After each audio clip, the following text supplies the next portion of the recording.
How to enable or disable apps access to reminders on the iPhone 14 series. First, let's go back to the home screen by swiping up at the bottom of the screen. On the home screen, tap on Settings, and in Settings, scroll down and tap on Privacy and Security. Now we go down and tap on Reminders. In here, tap on an app that you wish to grant or deny access to reminders.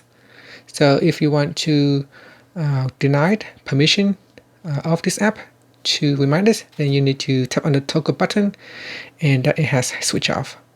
Otherwise, you can turn it on to grant the app access to reminders. And that's it. Finally, you can swipe up to go back to the home screen. Thank you for watching this video.